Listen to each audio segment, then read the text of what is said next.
ダービー終了後の様々な反応を紹介します。まずファンの意見を拾ってみると、特に誰か一人に集中することはなく、ヘンプやショーだけでなく、ローズや藤野や山下を称える声もありました。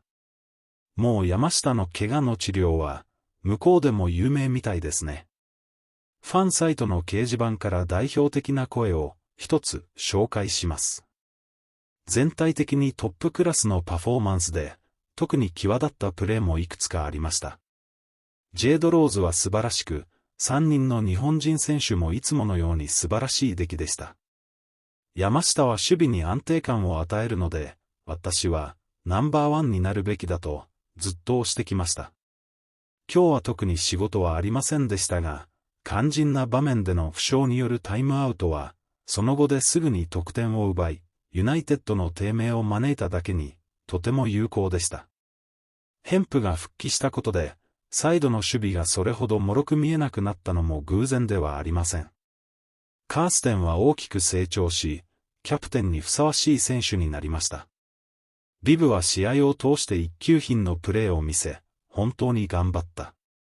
新加入選手たちはコンディションが整い、出場時間が増えました。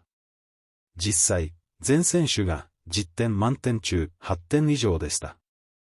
前監督の下で、これほど準備の整ったチームは見たことがありませんでした。幸せな日々です。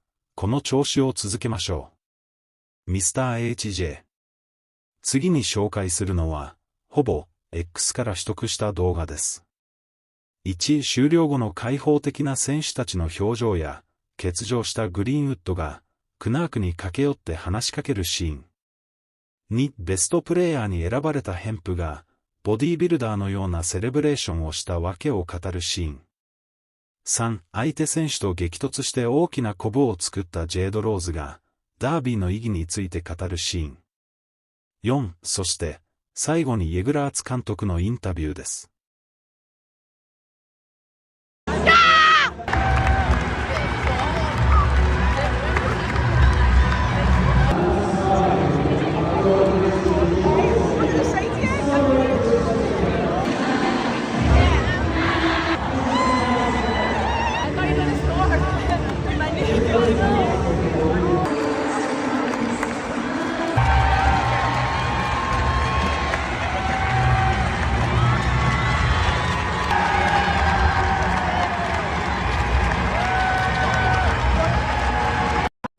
So I don't normally shoot from outside the box, but I thought I'd give it a go because I've actually been practicing it a bit in training. And I promised my S&C coach that I'd do that celebration when I next score a goal. Yeah, because we've been working hard in the gym, so yeah, that was for Charlie. Thank you so much for your support, it was incredible and we're glad to get the result done for you, so see you next week. It feels incredible. I think, like I was asked earlier this week, like what does it mean to you to be able to play in a derby, and it's a difficult question because I'm not from Manchester, but sure. Being here and seeing the fans and seeing how many people showed up for us and seeing what it means to them, that shows me how much it means to the city, and I'm so happy that we were able to get the win for City. Yeah. Andrew, tell us, your first Manchester derby, you must be wondering what all the fuss is about.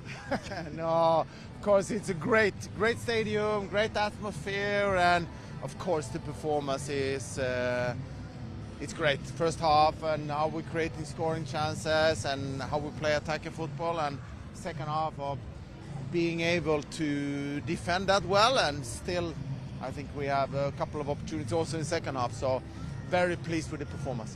How satisfying was it for you that you did the damage in the first half? You created that platform for yourselves to build on that for the win today. Huge win, but specifically all the damage really was done in the first half, wasn't it?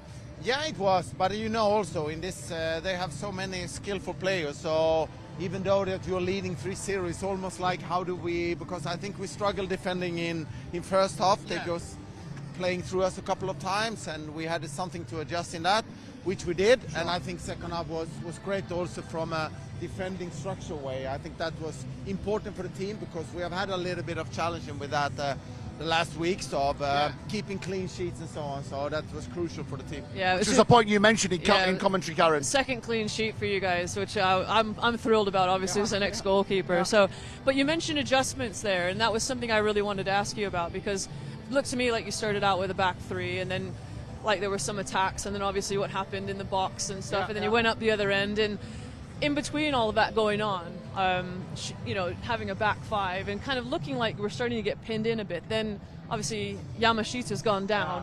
What did you say at that crucial moment?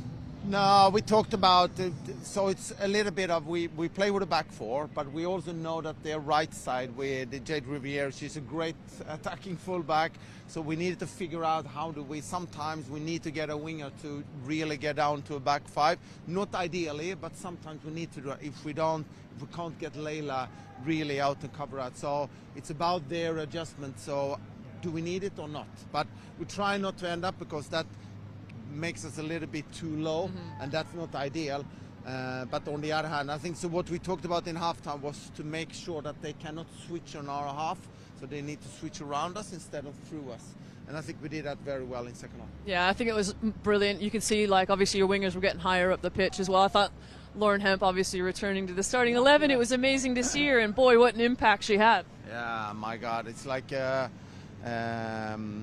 having a player like that, giving us something different. But also on the other side, you see the games that Iman has been doing. Also, it gives us a depth that gives me opportunity also. So when Lauren is tired and needed the substitution, we're getting Iman in, and she's almost scoring also in the end. So we are starting to get these players back, and it gives us a depth in the team that is going to be crucial for the future. 8 straight wins, Andre. Is this the start that you had envisaged? Of course not. No. I think, of course, I hope it's almost like a coach coming into a new environment, and we haven't changed everything. We have done a couple of changes, and players have been question marks sometimes, but at the same time, we have also built on what they have done before, and I think we have come quite far already just being here for 3 months. So. We have a great atmosphere in the group. They want to become better every day, and we are scoring a lot of goals, and yeah, I think we are pretty happy right now. That's an important point, because Bunny Shaw, in the build-up to this game, Andrew, she talked about a mentality shift. I don't know whether that's a conversation that's happened among the players themselves. What are you just trying to tap into that? What do you think she meant by that? No, I don't know. I think that the mentality is that we talk a lot about winning in training sessions, and but the most important thing is that the players are enjoying being together, and that they enjoy going to work every day, and they would like to be better. They would like to make each other better. For me, that is winning mentality, and that's what they're showing in every day. They are such a tight group, and they are working every day with everything we do. They want to do things better, but at the same time, they come to work with a smile. And if you have that, you have possibility also to create a winning team. Sure. Will you be watching the Chelsea game tomorrow, Andre, or is it feet up? I don't watch that many of the other until we play them, so. Maybe tomorrow. It's early days. Look, we're not even at Christmas yet, but it feels like there is some real momentum building here, doesn't it? City looking for that first Women's Super League title since 2016. They've got close. They've hit the woodwork a couple of times since then, Andre, but it feels like there is something building. It's very early of the season still, but at the same time, it's creating confidence in the group. We talk about these winning habits and finding way to win. We talk a lot about that we haven't won in the same way all the time. We have crosses, we have set plays, we have central combinations. So we are winning games in different ways. I think that will be important during the whole season. But of course, the most important thing for a football team and for a player is confidence. If you have self-confidence as a player, you know, and also as a team, everything is possible. So I think we are in a good place right now. Sure, and you've got players coming back as well, Andrew. Just one last question. The likes of Alex Greenwood, Mary Fowler, are they close or not quite there yet? No, there's a couple of numbers of weeks for them still. So, but they are contributing to the team anyway by being there every day, pushing each other, being part of the meetings and so on. So no matter if they can't be on the field, everybody's important, and those two are doing everything every day to make the team perform. Well, you can enjoy tonight, Andre. Well done today. I will. Thank you so much. Thank you. Superb. Congratulations. Thank you.